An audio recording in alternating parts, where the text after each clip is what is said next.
buenos días niños, niñas de noveno. Nuevamente nos encontramos en esta semana que es la semana número 4 del periodo 4. ¿Qué es lo que vamos a trabajar ahora? Pues déjenme contarles que primero iniciaremos con nuestro contenido socioemocional, que tiene que ver con un tema titulado la empatía. La empatía, chicos, como ustedes ya saben, es simplemente ponerse en los zapatos de los demás. Pensar, sentir como si fuéramos los demás, ponernos en el lugar del otro y la otra. Cuando nosotros somos empáticos, significa que somos capaces de percibir, de compartir esos sentimientos o pensamientos y emociones que las demás personas tienen. Y todo esto pues reconociendo que somos similares. Es decir, que cada uno de nosotros como individuos tiene una mente propia. Pero es importante, es de suma vitalidad que nos pongamos en el lugar de otro. En lugar de juzgar, de cuestionar o de molestarnos con alguien, de disgustarnos, pues hay que pensar el por qué esa otra persona está actuando de esa manera, se está comportando de esa manera. Pues yo sé, ¿verdad?, que hoy en día tal vez nuestros pensamientos han cambiado a como veíamos hace 6 o 7 meses la situación. Nuestro entorno ha cambiado, pero seguimos aquí, gracias a Dios. Estamos en pie de lucha con nuestros pensamientos, con nuestros sentimientos, nuestro racionamiento, muy acorde, ¿verdad? Yo los invito que cada día, chicos, nos pongamos en el lugar de los demás. Seamos empáticos y pensemos y sintamos que la otra persona puede ser que esté sufriendo, que esté pasando por un momento muy duro y nosotros, en lugar de ponernos en su lugar, le afectamos o le dañamos. La imagen que les he buscado, ¿verdad?, de este día y les he colocado acá, me gustó mucho debido a que si usted se fija en la cabeza de cada una de esas personas hay una nube, pero aparte de esa nube también hay unas gotas de lluvia en ambos. Es la semejanza, pero hay una diferencia entre los dos. Si usted se fija, hay una persona que tiene su brazo sobre el hombro de la otra persona. Y en el momento en el que está lloviendo sobre su cabeza, que significa como un símbolo de sufrimiento, de dolor, hace o transporta buenas vibras a la otra persona. Y ya empieza a aparecer el sol. Quiere decir que después de la tormenta viene la calma. Y las dos personas estaban sufriendo tal vez, pero hubo una que fue más empática, se puso en el lugar de la otra y le ayudó de gran manera. No necesitamos salir fuera de nuestra casa. En nuestra casa tenemos a personas que necesitan de nosotros. Les invito a que seamos empáticos, a que nos pongamos en el lugar de nuestros hermanos, de nuestros papás, de nuestros abuelos, de nuestros tíos, de las personas que nos rodean. Y verán de gran manera que todos esos sentimientos y emociones ayudarán mucho. Les quiero presentar un video que nos hará un poquito reflexionar. Hay varios temas dentro de este video, pero yo pues quiero que usted lo vea y después me escriba en el chat qué puede decirme usted sobre el video con relación a la empatía. ¿Hay empatía en el video? ¿Sí o no? Y si usted considera que la hay, ¿en qué aporte, verdad? Bueno, veámoslo por favor con atención y analicémoslo.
Muy bien, chicos, como pudimos ver, ¿verdad? En la escena de este pequeño cortometraje, pues el zapatero hacía todo lo posible por estar bien, por estar feliz, y lo era, hasta que vio que una persona que no tenía nada de empatía llega frente a él a hacerle lo que se conoce, ¿verdad?, como la competencia. Lo que quiero ver es, ¿qué opina usted sobre la actitud de estas personas? ¿Quién cree usted que era empático y quién no lo era? ¿Y con quién me identifico yo? Eso ya es personal, no es necesario que me lo escriban. Bueno, chicos, les invito a ser empáticos, a ayudar. Siempre que podamos, hagámoslo, por favor. Ahora vamos a continuar con el desarrollo de nuestros contenidos conceptuales. En este martes 13 de octubre les pediré que tomen su cuaderno y, por favor, como siempre se les solicita, que hagan los debidos apuntes sobre el tema en él. Hoy vamos a estudiar la novela y el teatro de la literatura, desde la transición democrática hasta la actualidad. ¿Cuál es nuestro objetivo al terminar la clase? Que pueda conocer sobre la novela y el teatro a partir de los años 80 hasta la actualidad, identificando las características y los temas sobresalientes. La agenda de nuestro día es hacer una pequeña retroalimentación sobre los temas vistos la clase anterior, el desarrollo del contenido, analizar unos breves textos, la consolidación y las preguntas y respuestas. Aunque si usted tiene dudas sobre lo que se va desarrollando, pues escríbalas en el chat que se les responderán con gusto. Para la retroalimentación de este día, vamos a recordar que la clase pasada estuvimos hablando sobre la posmodernidad y decíamos que la posmodernidad era un movimiento que se le conoció como intelectual y artístico, y este surgió a finales de los 60 y rechazaba las normas y los modelos culturales anteriores. Los rasgos de la posmodernidad eran el relativismo y el perspectivismo, el constructivismo y la validez limitada.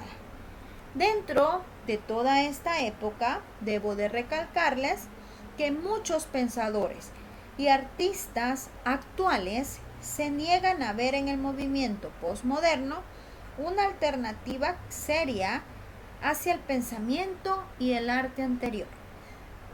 Estos escritores empezaron a denunciar muchas de sus manifestaciones como expresiones de frivolidad y extravagancia.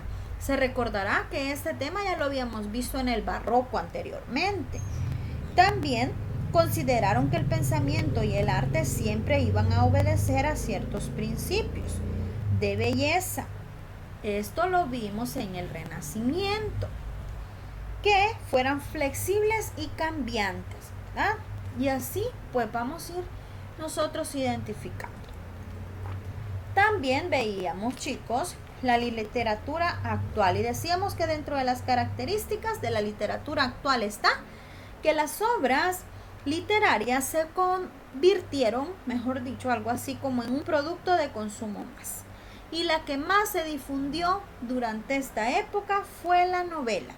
Los lectores demandaban este tipo de lectura y empezaron a escribir una gran cantidad de obras que fueron a rebasar la capacidad de lectura de los lectores profesionales y los críticos literarios. O sea que había más libros que lectores y críticos literarios.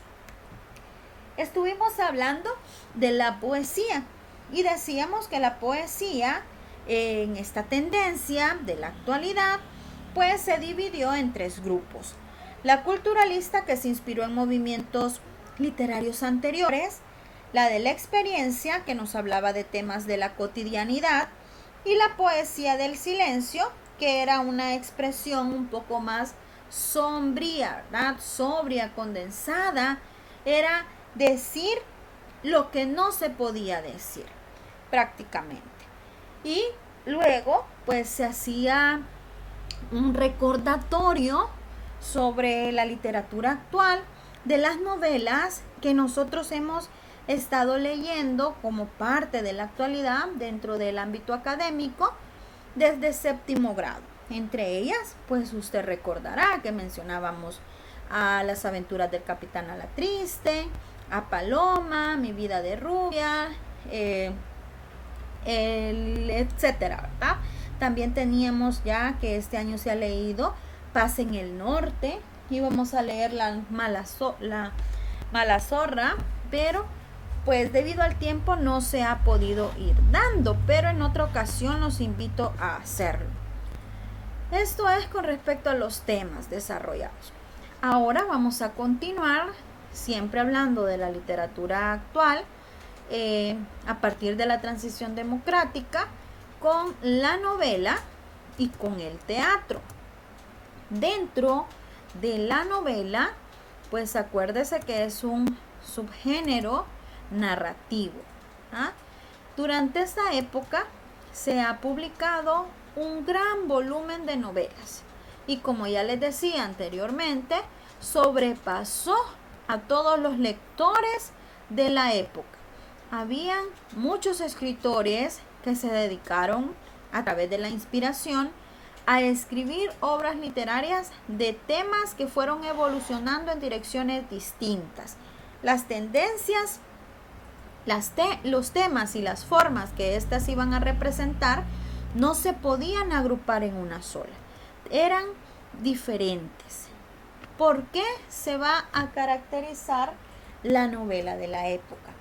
Pues a través de los siguientes rasgos: el placer de la lectura, los temas variados, los subgéneros narrativos populares, los que estaban de moda en ese momento, y por evitar el compromiso social y político. Vamos a ir describiendo un poco cada uno de estos rasgos. Con respecto al primero, cuando estamos hablando del placer de la lectura, usted sabe que muchas personas tienen este gran interés. En la época, a partir de los años 80 hasta la actualidad, predominaron los argumentos y las estructuras cerradas tradicionales. ¿Qué quiere decir esto? Que tenían un inicio, un nudo y un desenlace. Esa es la secuencia tradicional. Y el público pues empezó a reivindicar la lectura de esta manera. Los argumentos se desarrollaron con una gran fluidez.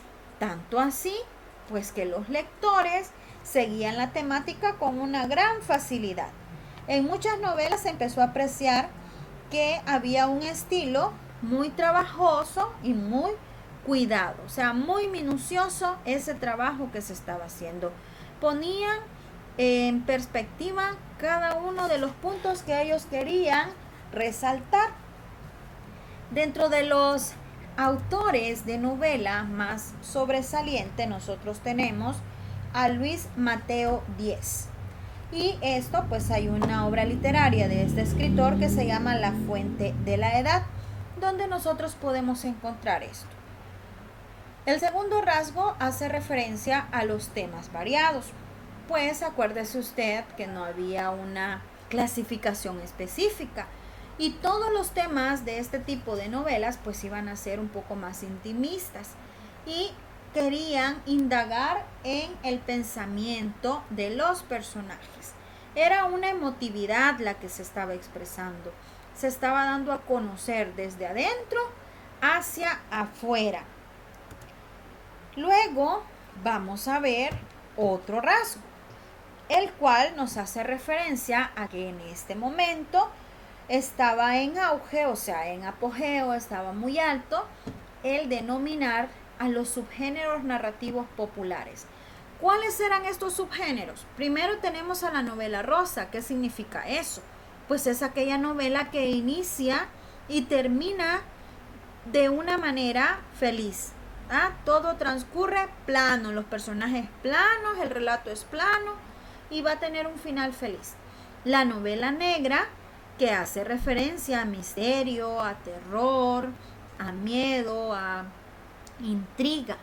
Y también el relato histórico, que hace como una reflexión sobre lo que está pasando en el momento y cuenta a través de la obra literaria esos hechos. Un claro ejemplo que nosotros tenemos de relato histórico son las aventuras del Capitán Alatriste, porque ya leímos, por eso les traigo a la memoria estos libros, porque ya leímos de él y conocemos. Ese es uno de los subgéneros narrativos populares. En el último caso tuvieron un gran éxito, porque también hubieron no solo temas que se basaron en los siglos de oro como el Capitán Alatriste, sino que otros de la Guerra Civil o después de la Guerra Civil Española. Y de último, pues tenemos que los temas que trataron en la época estaban evitando el compromiso social. Y aquí podemos ver que uno de los temas más frecuentes había sido el franquismo. Ya habíamos estudiado sobre la dictadura de Franco y usted se recordará todo este episodio que sucedió basándose en este hecho histórico. Y cuando se pasa de una dictadura a una democracia, pues siempre hay mucho que contar. Y en este momento se evitó el compromiso social y político, pero sí estos relatos sirvieron para analizar el tiempo histórico de la época. Acá tenemos a uno de nuestros grandes autores actuales, muy reconocido. Usted ya ha leído de Arturo Pérez Reverte y él se ha hecho muy popular gracias a las novelas que se ambientaron en el siglo XVII. También tenemos a otros novelistas actuales más reconocidos, los cuales son los siguientes. Les presento a Luis Landero. Este escritor pues nace un 25 de marzo en 1948. Si usted puede leer en esta presentación, la vida del escritor transcurre entre una época y un contexto histórico dentro de su lugar, que era pues en Extremadura y era de familia campesina. en cuanto a sus orígenes. Hoy en día es uno de los grandes narradores de la literatura española contemporánea y se le conoce pues más que todo por su primera novela titulada Juegos de la Edad Tardía en 1989. Ha ganado muchos premios como el de la Crítica y el Nacional de Literatura, y dentro de su trayectoria le da un gran realce todo aquello que tenga que ver con los juegos, ¿verdad?, en los cuales de la edad tardía convierte a este escritor en un hombre que es muy fundamental en la narrativa en lengua española. Tenemos a otro escritor que usted puede ir a la página web de él que les presento aquí abajo, javiermarías.es, y conocerle un poquito más. Nació en 1951. Él pues se conoció por ser un escritor muy notable, el cual perfeccionaba todas las técnicas que iba a utilizar dentro de sus novelas, y de esta manera experimentaba en la narrativa ese criterio propio de este escritor. Él escribió en muchas lenguas y goza de una gran popularidad y era muy querido por la crítica europea. Las obras de este autor pues iban a reflejar con un poco de ironía, distancia, introspección, todo lo perplejo que iba a estar con la realidad, la apariencia y la memoria. Ese contraste que él nos iba o nos está presentando en sus novelas. Ahora tenemos a una escritora, Almudena Grandes. Usted también puede ir a la página de la escritora y leer un poco más de ella. Nace en 1960, es una de las novelistas más relevantes de las últimas generaciones, y dentro de las obras sobresalientes está Las Edades de Lulú y Malena. Y en diciembre del 96, ¿verdad?, viene y contrae nupcias con Luis García Montero, que es uno de los poetas actuales más reconocidos dentro de la literatura española. Luego les muestro un poquito sobre otro gran novelista, Antonio Muñoz Molina. A este escritor hace unos 5 años le leímos con los chicos de noveno, una novela muy reconocida de Antonio Muñoz Molina llamada Beltenebros. Nace en 1956, se dedicó al periodismo en un primer momento, luego ya se especificó, estudió un poco más, hasta que se licencia en Historia del Arte en Granada. El autor pues empezó escribiendo en los artículos periodísticos y posteriormente ya empieza a crecer en cuanto a sus ensayos. Entre los más conocidos están El Robinson Urbano y Diario del Nautilus, y la novela que les comenté, Beltenebros. Ahora les presento a uno que ha sido muy reconocido, muy galardonado, y el público ha tenido gran apego con él. Pero lastimosamente este año pues nos deja a partido, y a través, ¿verdad?, de su fallecimiento lastimosamente el 19 de junio de presente año. Estaba ya radicado en California.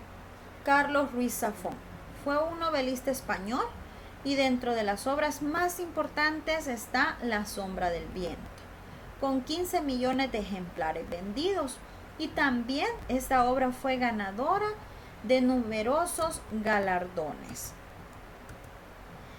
Tenemos a la novelista también con nosotros acá, que les quiero presentar, a Lucía Echevarría.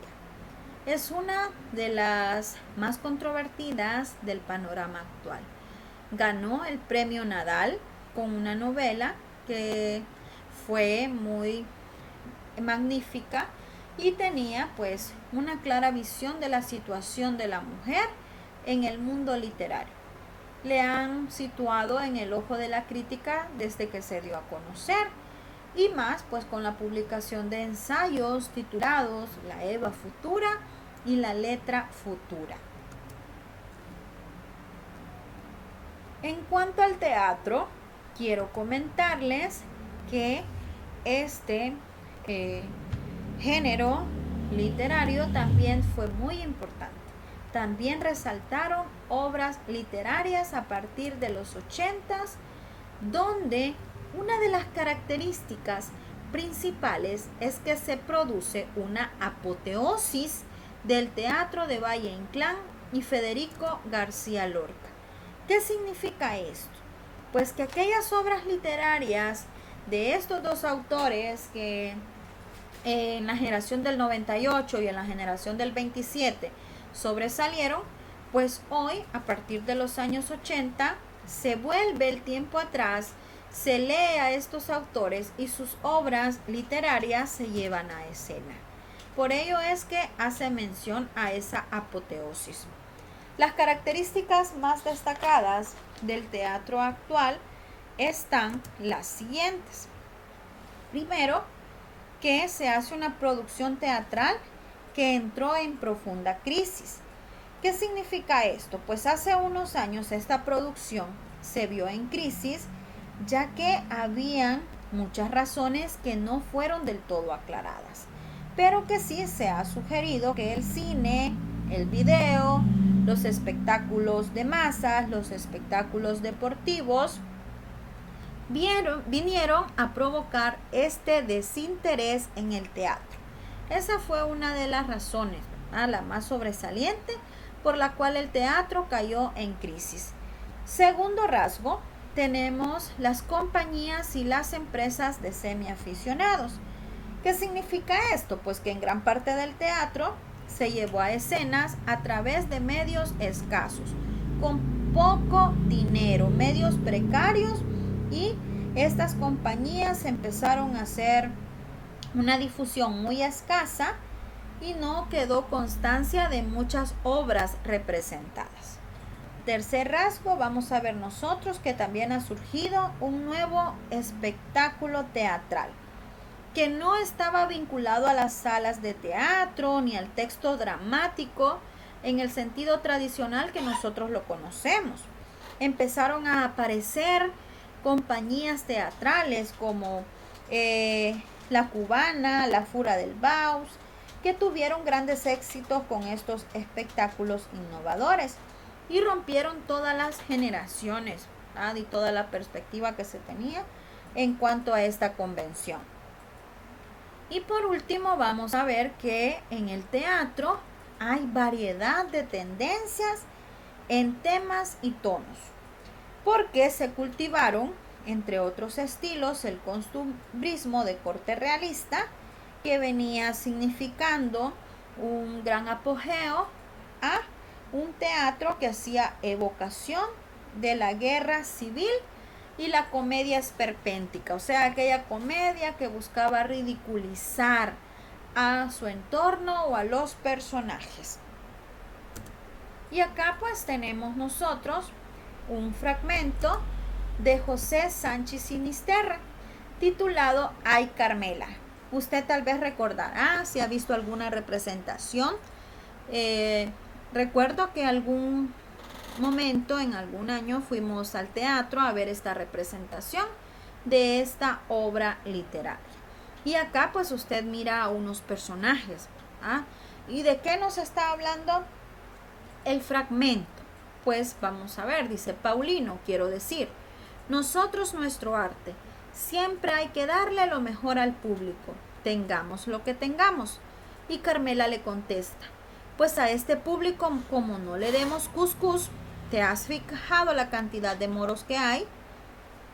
Paulino le contesta, pues claro, ahora enteras moros, italianos, alemanes, el ejército nacional.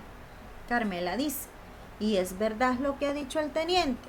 Paulino le contesta, ¿de qué? Carmela, de esos milicianos que han cogido presos y que los van a traer a vernos y que mañana los fusilan. Paulino dice, bueno, no sé, parece que sí. Se ve que el comandante les ha querido conceder una última gracia. Fíjese bien, acá, ¿verdad? En la parte final, cuando ya Carmela le dice que a esos presos los van a traer, imagínense qué irónico, qué duro, a ver un acto cómico que van a presentar Carmela y Paulino a unos presos que van a ser fusilados. Y ahí está, ¿verdad? Un pequeño fragmento que nos hace reflexionar sobre uno de los temas que trataba el teatro de la época. Ahora, chicos, vamos a pasar a analizar brevemente unos textos literarios. Acuérdese que lo primordial es primero conocer el contexto, el contenido, pero la práctica es la que me va a llevar a mí a entender y a comprender. Acá están los textos. Vamos a ver el primero, titulado Las bicicletas son para el verano. En la guía de esta semana de clases les he colocado un link donde está la película basada en este libro, para que usted en algún momento pueda verla y la disfrute y se recuerde que es una literatura de la época. ¿De qué nos estará hablando? Pues ya vamos a ver. Dice el texto que hay algunos personajes, Doña Dolores y Don Luis. Doña Dolores dice, menos mal que han traído algo de alimento. Don Luis, a propósito de alimento, ¿planteamos eso que me has dicho?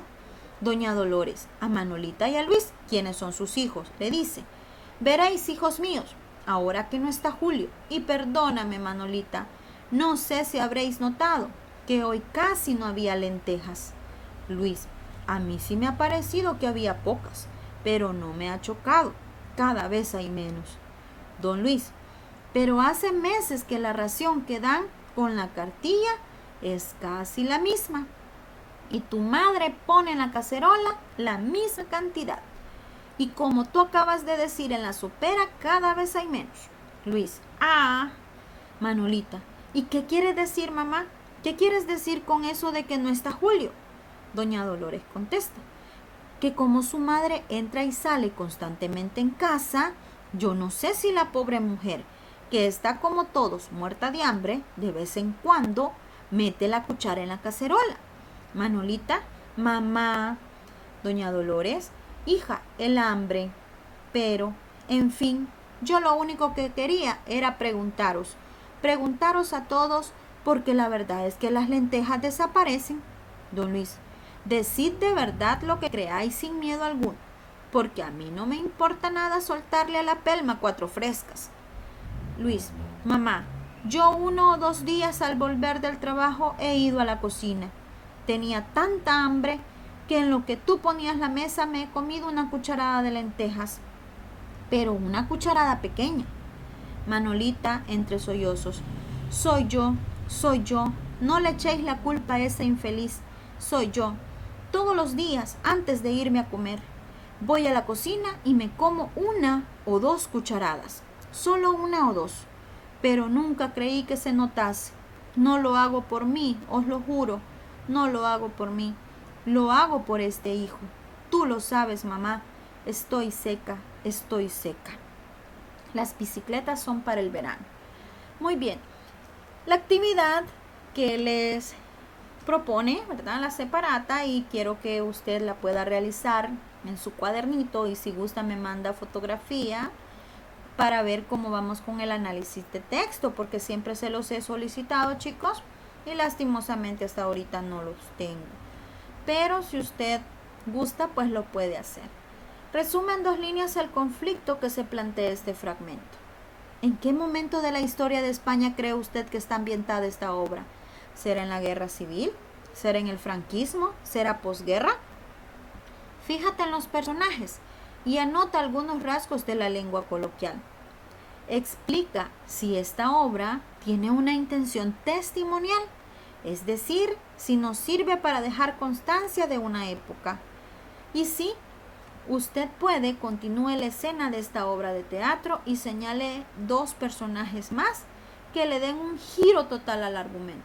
Qué hermoso sería estar en una clase presencial, donde trabajemos esto y escuchar sus comentarios, porque aquí estamos hablando de un problema, una escasez económica donde se racionaba la comida y usted no podía comer más de lo que le daban porque ya desajustaba lo de la semana, lo del mes.